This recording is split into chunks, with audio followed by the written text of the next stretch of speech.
اگر آپ کو میری یہ ویڈیو پسند آئے تو like, comment and share, subscribe کرنا مت بھولیے۔ بسم اللہ الرحمن الرحیم۔ السلام علیکم آڈینس۔ سلطنت عثمانیہ کی اگلی ایپیسوڈ کی طرف بڑھتے ہیں۔ عثمانیوں کی قوت، عزت اور شرف و مجد کا راز اطاعت خداوندی میں ہے۔ انہوں نے اللہ کریم کی نازل کردہ شریعت کو نافذ کیا، راہ خدا میں جہاد کیا اور لوگوں کو دین حنیف کی طرف بلایا۔ اسی کی بدولت اللہ تعالیٰ نے انہیں رہتی دنیا تک کی عزت و عظمت عطا کر دی۔ اسی لیے محمد فاتح نے اپنے بیٹے کو وصیت کرتے ہوئے فرمایا، دین ہی ہمارا مقصود ہے، ہدایت ہمارا رستہ ہے۔ اسی کی بدولت ہمیں کامیابی و کامرانی نصیب ہوئی۔ اس دین کی عزت اور اہل تقوی کی توقیر کے لیے اقدامات کر دین اسلام کی خدمت اور زمین میں اس دین کا قیام ملک و قوم کی زندگی میں بہتر نتائج کو یقینی بناتا ہے۔ برائیوں اور گناہوں سے روح کو پاک رکھنا اور بھلائی پر نفس کو آمادہ کرنا دینی خدمت کا ہی نتیجہ ہوتا ہے۔ اسی لیے دینی رجحان پیدا ہو جانا دینی خدمت ہی کا ثمرہ ہے۔ یہی چیز انسان کو جرم کے ارتکاب سے روکتی ہے اور محاسبہ نفس پر ابھارتی ہے۔ دین کے احکام ہر وقت انسان کے پیش نظر رہتے ہیں، اس لیے نفس میں خشیت الہی اور تقوی کی صفت پیدا ہو جاتی ہے اور وہ ہمیشہ کے لیے گناہوں سے بچ جاتا ہے۔ اسی طرح دین کی خدمت اور شریعت کی پاسداری حقوق اور واجبات میں حاکم و رعایا کی تفریق مٹا کر مساوات کو یقینی بنا دیتی ہے اور ایک اسلامی مملکت کے تمام پاسی عدل و انصاف سے مستفیض ہونے لگتے ہیں۔ اس کے ساتھ ساتھ شریعت کی پابندی اور اسلامی قانون کی تنفیذ و نزول برکت اور پے در پے نعمتوں کے حصول کا سبب بنتی ہے، کیونکہ ایسا نہیں ہے کہ آخرت میں بہترین جزا کا راستہ اور ہوا اور دنیا میں فلاح کا راستہ اس سے مختلف کوئی دوسرا۔ اللہ کریم نے دنیا اور آخرت دونوں کی بھلائی کے لیے ایک ہی راستہ مقرر فرمایا ہے اور وہ ہے اسلام کا راستہ۔ اسلامی احکام کی تنفیذ سے قلوب کے اندر بھی برکتیں پائی جاتی ہیں اور احساسات کے اندر بھی۔ اس سے زندگی میں برکتیں حاصل ہوتی ہیں اور اسی سے آخرت کی کامیابی حاصل ہوتی ہے۔ کبھی ایسا بھی ہوتا ہے کہ تھوڑی چیز میں برکت پیدا ہو جاتی ہے، بشرطیکہ کہ اس سے بہتر انداز سے فائدہ اٹھایا جائے۔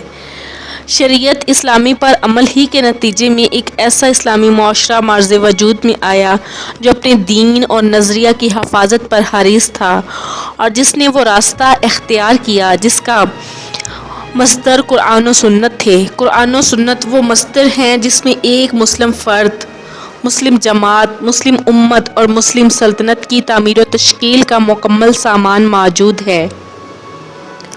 قرآن و سنت پر کاربند رہنے کی بدولت پوری قوم کے حوصلے بلند ہو گئے اور لوگ علم، تہذیب، ترقی اور آگے بڑھنے کے اسباب کو اختیار کرنے میں سرگرم عمل ہو گئے، کیونکہ یہ شریعت اپنے اندر ترقی اور آگے بڑھنے کی تمام وسائل رکھتی ہے اور معاشرہ خواہ وہ کوئی ہو اور کہیں ہو کی تہذیبی زندگی کی عفونت کو دور کرنے کا سامان بھی رکھتی ہے۔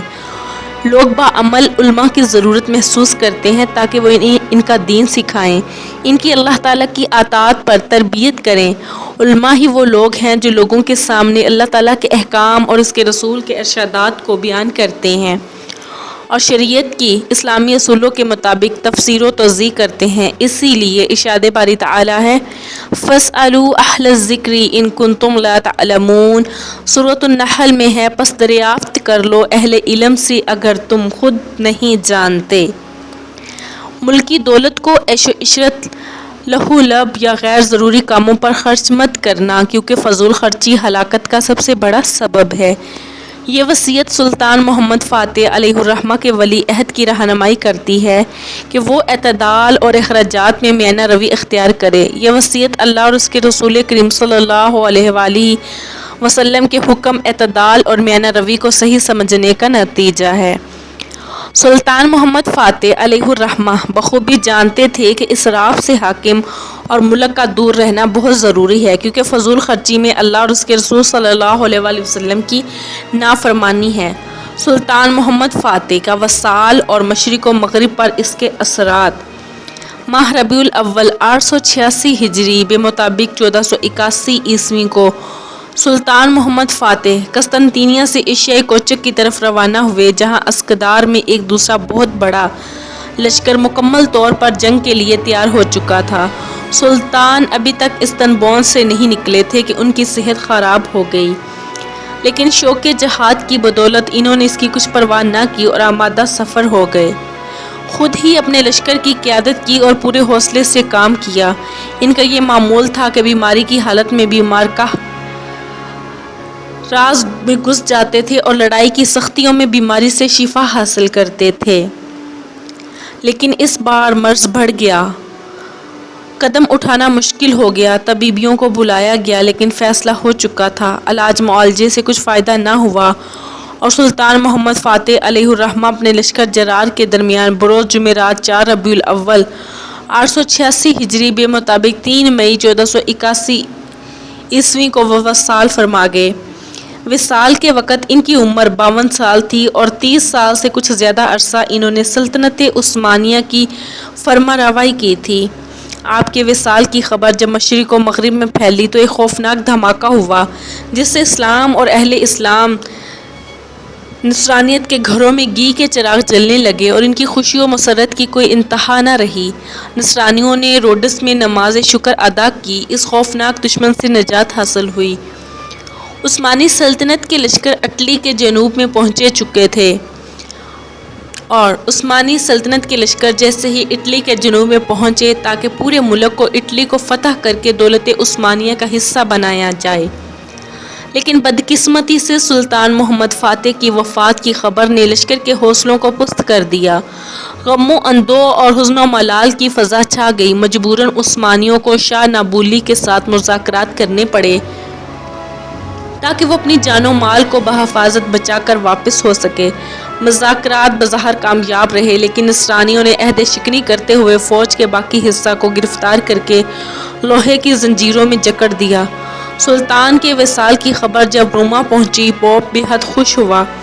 اس نے کلیسے کھولنے کا حکم دیا۔ تمام کلیساؤں میں نماز شکر ادا کی گئی اور کانفرنسز ہوئی، راستوں اور چراہوں کو سجایا گیا، جلوس نکالے گئے، توپوں کے گولوں کی گونج میں خوشی و مسرت کے گیت گائے گئے اور 3 دن تک روما میں جشن اور عید کا سما رہا۔ محمد فاتح کے وصال سے نصرانیت ایک عظیم ترین خطرے سے نجات پا گئی جو ہمیشہ ننگی تلوار کی طرح ان کے سر پر منڈلاتا رہتا تھا۔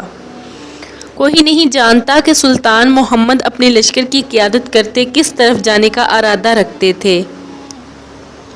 اس سلسلے میں لوگوں کی آراء مختلف تھی۔ کیا وہ روڈس کا ارادہ رکھتے تھے تاکہ اس جزیرہ کو فتح کریں جو سلطان کے قائد مسیح پاشا کے ہاتھوں فتح نہیں ہو سکا تھا، یا وہ جنوبی اٹلی جانا چاہتے تھے تاکہ مسلم لشکر کی فتوحات کے سلسلے کو آگے بڑھایا جا سکے جو اٹلی میں ٹھہرا ہوا تھا اور اس طرح شمالی اٹلی، فرانس اور ہسپانیہ کو فتح کیا جائے۔ یہ ایک ایسا راز ہے جو سلطان کے سینے میں مدفون ہو کر رہ گیا اور کوئی شخص اس سے آج تک آگاہ نہیں ہو سکا۔ سلطان محمد فاتح کی یہ عادت تھی کہ اپنی منزل مقصود سے کسی کو آگاہ نہیں کرتا تھا اور اس بارے مکمل رازداری کا مظاہرہ کرتا تھا اور یوں اپنے دشمن کو حیرت اور غفلت میں چھوڑ دیتا تھا۔ کسی کو کچھ معلوم نہیں ہوتا تھا کہ کب اس کے سر پر جنگ کے بادل منڈلانے لگے۔ پھر اس رازداری کے بعد بہت تیزی سے اپنی جنگی حکمت عملی پر عمل پیرا ہوتا اور دشمن کو قطعتاً سنبھلنے کا موقع نہ دیتا۔ ایک مرتبہ سلطان سے کسی قاضی نے پوچھ لیا کہ آپ اپنے لشکر کو لے کر کس سمت کا رخ کریں گے؟ سلطان نے جواب دیا، اگر میری داڑھی کے کسی بال کو یہ بھی معلوم ہو جائے کہ میں کس سمت بڑھنے والا ہوں تو میں اسے اکھیڑ کر آگ میں ڈال دوں گا۔ سلطان چاہتے تھے کہ اسلامی فتوحات جنوبی اٹلی سے انتہائی شمال تک پہنچ جائیں۔ وہ فرانس، ہسپانیہ اور ان سے آگے کے ممالک اور اقوام و شعوب کو مغلوب کر کے اپنی سلطنت کا حصہ بنانا چاہتے تھے، لیکن زندگی نے مہلت نہ دی۔ عالم اسلام کو سلطان کی وفات سے ناقابل تلافی نقصان پہنچا۔ پوری اسلامی دنیا درد کرب سے کرہ اٹھی، ہر طرف غم و اندوہ کے گہرے بادل چھا گئے۔ پوری دنیا کے مسلمان زاروں قطار رو رہے تھے کہ آج وہ سلطان ہم سے رخصت ہوا جس کی کامیابیوں نے دنیا کو حیرت میں ڈال دیا تھا۔ وہ سپاہی داغ مفارقت دے گیا جس نے قرآن اولیٰ کے مسلمانوں کی یاد تازہ کر دی تھی۔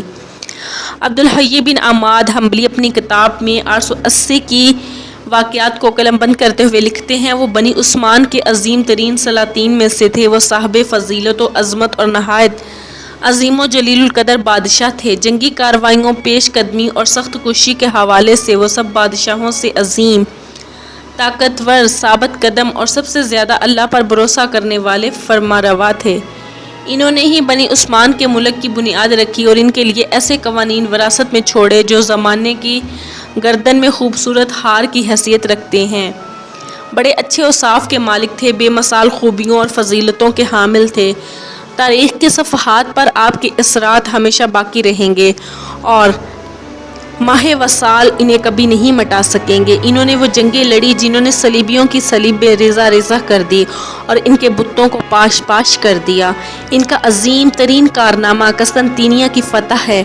خشکی پر کشتیاں چلا کر بحر و بر کی طرف سے اس شہر کا محاصرہ کرنا ایک ایسا کارنامہ ہے جسے کبھی نہیں بھلایا جا سکے گا۔ سلطان محمد فاتح اپنے لشکروں اور بہادروں کو ساتھ لے کر اس شہر پر جھپٹا اور اپنے گھوڑوں اور مردان جنگ کی معیت میں آگے بڑھ کر 50 دن تک اس شہر کا سخت ترین محاصرہ کیا۔ قلعہ کے اندر فاجر و فاسق کفار پر سختی کی اور مدافع فوجوں پر اللہ کی تلوار بے نعام کی۔ اللہ تعالیٰ کی مضبوط ذرہ سے ملبوس فتح و کامرانی کے دروازے پر دستک دی، مسلسل حملے کرتا رہا، اس کے دروازوں پر برابر چوٹ لگاتا رہا اور حملے کرتا رہا اور اس وقت تک لڑتا اور بہادری کے جوہر دکھاتا رہا جب تک کہ اللہ کریم نے اس کی مشکلات کو حل نہیں فرما دیا۔ اس پر اللہ کریم کے فرشتوں کا نزول ہوا جو بندے سے اس کی شارک سے بھی قریب ہے، اس کی حالت زار پر نظر رکھنے والا، اسے فتح و کامرانی سے نوازنے والا اور سب پر غالب ہے۔ 51 دن محاصرہ رہا اور بالآخر یہ شہر مغلوب ہو گیا۔ جس دن یہ شہر فتح ہوا منگل کا دن تھا اور جمادی الاخر کی 10ویں تاریخ اور سن 857 ہجری تھا۔ انہوں نے فتح کے بعد نصرانیوں کی سب سے بڑے گرجے میں نماز جمعہ ادا کی جس کا نام آیا صوفیہ تھا۔ یہ ایک گنبد والی عمارت تھی جس کی بلندی آسمان کو چھوتی تھی اور اس کی مضبوطی اہرام مصر کی کہانی بیان کرتی تھی، لیکن آیا صوفیہ کی عمارت بڑائی میں اہرام کی مانند تھی، پرانے پن میں نہیں۔ سلطان نے استنبول میں علم کی ایک ایسی مضبوط بنیاد ڈالی جس کی سورج کو ڈوب جانے کا اندیشہ نہیں، اور مدارس بنائے جن کے گنبد نما 8 دروازے ہیں جن سے بآسانی اندر جا سکتا ہے، اور ان میں وہ نصاب مقرر کیا گیا جو منقول و معقول ہر طرح کے علم پر مشتمل ہے۔ اللہ طلبہ کی طرف سے انہیں بہترین جزا دے، انہیں اجر عظیم سے نوازے اور بہت بڑا ثواب عطا کرے، اور اس کے بعد ان کے لیے ایسے مراتب رینک مقرر کیے جن تک وہ ترقی کرتے تھے اور کوشش کر کے ان کو حاصل کر لیتے تھے، یہاں تک کہ وہ دنیا کی سعادت کے ساتھ ساتھ دنیاوی جاہ و حشمت کے وسیلے سے سعادت عقبی بھی حاصل کر لیتے تھے۔ آپ رحمۃ اللہ علیہ نے دور دراز شہروں اور علاقوں سے بڑے بڑے علماء کو اپنے پاس بلا لیا، ان پر انعام و اکرام کی بارش کی اور ان کے ساتھ لطف و احسان کا سلوک کیا، جیسے مولانا علی فاضل توسی، علامہ قرآنی وغیرہ۔ علماء اسلام اور فضلائے انام کی بدولت استنبول دنیا کا عظیم ترین شہر بن گیا جسے بجا طور پر فخر اور بلندی کا معدن کہا جا سکتا ہے۔ اس شہر میں ہر فن کے اہل کمال جمع ہو گئے۔ آج بھی استنبول کے علماء دنیا اسلام کے عظیم ترین علماء میں شمار ہوتے ہیں اور اس کے اہل و حرفہ دنیا بھر میں فن کی باریکیوں سے کمال واقفیت رکھنے کی وجہ سے مشہور ہیں۔ یہاں کے ارباب دولت بڑی سعادتوں کے مالک ہیں۔ حضرت سلطان محمد فاتح رحمۃ اللہ علیہ کے اہل اسلام پر جو احسانات ہیں، بالخصوص علماء پر، وہ بے حد شمار سے باہر ہیں۔ اللہ کریم ان پر رحمت فرمائے، ان کی خطاؤں سے درگزر کرے اور ان سے راضی ہو، اور مصلحین میں ان کا ذکر بلند ہوتا رہے۔ محمد فاتح کے بعد آنے والے طاقتور سلاطین: سلطان بایزید ثانی۔ سلطان محمد فاتح علیہ الرحمہ کی وفات کے بعد ان کا بیٹا بایزید ثانی 886 ہجری 918 ہجری تخت نشین ہوا۔ بایزید فطرتاً سلطان تھا، بچپن سے ہی ادب کا دلدادہ، علم شریعت کا ماہر اور فلکیات کا شائق تھا۔ اپنی سلطنت کے مختلف علاقوں کو ایک دوسرے سے ملانے کی خاطر یونان اور بلغاریہ کے تجربہ کار انجینئروں کی مدد سے راستوں اور پلوں کا ایک جال بچھا دیا اور اس کام کو نہایت خوبی سے سر انجام دیا۔ اپنے بھائی سے اقتدار کی جنگ۔ امیر جمشید مقیم تھا۔ جب اسے اپنے باپ کے وصال کی خبر پہنچی تو اپنے ماتحت علاقوں میں رہنے والے لوگوں سے دولت عثمانیہ پر اپنی فرمانروائی کا اعتراف کرانے میں کامیاب ہو گیا اور اس کے گرد و نواح کے علاقوں میں حالات اس کے حق میں سازگار ہو گئے۔ اس نے اپنے بھائی کی طرف قاصد روانہ کیا اور صلح کا مطالبہ کیا اور تجویز پیش کی کہ وہ اس کے حق میں سلطنت سے دستبردار ہو جائے۔ سلطان بایزید نے دستبرداری سے انکار کر دیا کیونکہ محمد فاتح نے اپنے بعد زمام اقتدار سنبھالنے کی وصیت انہی کو کی تھی، لیکن جمشید اس پر قانع نہ ہوا۔ اس نے دوبارہ قاصد بھیجا اور اپنے بھائی بایزید کے سامنے یہ تجویز پیش کی کہ دولت عثمانیہ کو 2 حصوں میں تقسیم کر لیا جائے، یورپی سلطنت پر بایزید حکومت کرے اور ایشیائی سلطنت پر جمشید، لیکن بایزید نے اس تجویز سے بھی اتفاق نہ کیا بلکہ تقسیم مملکت کی تجویز کو سرے سے ٹھکرا دیا، کیونکہ اس سے وہ عظیم مملکت ٹکڑوں میں بٹ جاتی جس کی تعمیر اور وحدت کے لیے اس کے آباء و اجداد نے سخت محنت کی تھی۔ بایزید نے سلطنت کو یکجا رکھنے کا ارادہ کر لیا، ایک بہت بڑا لشکر ترتیب دیا اور اس کی قیادت کرتا ہوا حملہ آور ہوا۔ جمشید کو شکست ہوئی، سلطان مصر کی طرف مصر بھاگ گیا۔ مصری سلطان نے اسے خوش آمدید کہا، اس کی خوب تعظیم و تکریم کی اور اس کے خاندان کو سفر کے تمام اخراجات دے کر حجاز مقدس کی طرف روانہ کر دیا تاکہ وہ فریضہ حج ادا کر سکے۔ جب جمشید ارض مقدس سے مصر لوٹا تو سلطان بایزید نے اسے یہ کہلا بھیجا، کسی وجہ سے تو آج حج میں دینی فرائض ادا کر رہا ہے اور کیوں دنیوی معاملات میں کوشاں ہے، حالانکہ یہ ملک اللہ کے حکم سے میرے مقدر میں ہے، پھر تو کیوں اللہ تعالیٰ کے ارادے اور مشیت کے آڑے آتا ہے؟ جمشید نے جواب دیا، کیا یہ بات قرین انصاف نہیں کہ تو عیش و عشرت اور راحت و آرام کی زندگی گزارے اور اپنے دن عیش و نشاط میں بسر کرے اور میں ہر قسم کے راحت و آرام اور لذت سے محروم رہوں اور اپنا سر کانٹوں پر رکھ کر سویا رہوں؟ جمشید نے اناضول کے سرداروں سے ساز باز کی، انہیں بایزید کے خلاف ابھارا اور ان کے ساتھ مل کر تخت پر قبضہ کرنے کی کوشش کی، لیکن شکست کھائی۔ دوبارہ کوشش کی لیکن اس بار بھی شکست کھائی۔ جمشید روڈس گیا اور وہاں کے فرمانروا کی مدد سے درخواست کی۔ روڈس نے پہلے تو اس سے اتفاق کیا لیکن بایزید کے خوف سے پھر اس نے غداری کی اور یوں جمشید جزیدہ روڈس میں قیدی بن کر زندگی کے دن پورے کرنے لگا۔ مقدس یوحنا کے گھڑ سوار روڈس کا فرمانروا نے اس خطرناک گروی کی بدولت بہت سے فوائد حاصل کیے، کبھی بایزید سے اور کبھی قاہرہ میں جمشید کی طرفداروں سے۔ اس کی ماں اور اہل خاندان جب روڈس کا فرمانروا بہت بڑی دولت کما چکا تو یہ قیمتی متاح پوپ انوسیٹ ہشتم کے ہاتھوں بیچ دیا۔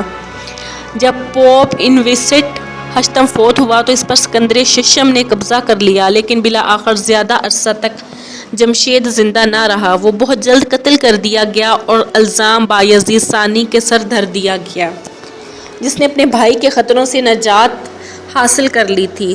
سلطان بایزید کا مصر کے ممالک کے بارے موقف۔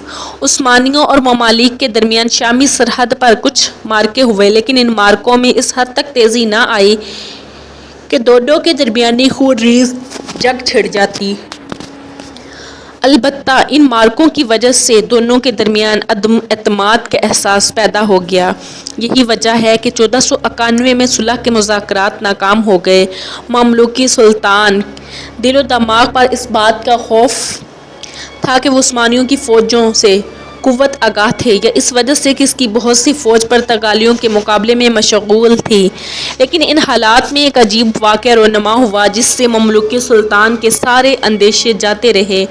بایزید ثانی نے 1491 میں سلطان مصر کی خدمت میں صلح کے اس پیغام کو خوش آمدید کہا، تمام عثمانی قیدیوں کو رہا کر دیا اور یوں 1491 میں بایزید کی امن پالیسی نے عثمانیوں اور ممالک کے درمیان صلح کے معاہدے میں اپنا حصہ ڈالا۔ یہ صلح سلطان بایزید کے عہد حکومت کے آخر 1512 تک تک قائم رہی اور اس نے ثابت کر دیا کہ سلطان بایزید مسلمانوں کے ساتھ امن و آشتی کی پالیسی پر گامزن تھے۔ سلطان بایزید ثانی اور مغربی ڈپلومیسی۔ سلطان بایزید کے عہد حکومت میں بھی جہاد کا پرچم سربلند رہا۔ دشمنوں نے اس بات کا ادراک کر لیا کہ وہ منظم جنگ میں جہادی فوجوں کا مقابلہ کر کے اپنے مقاصد میں کامیاب نہیں ہو سکتے۔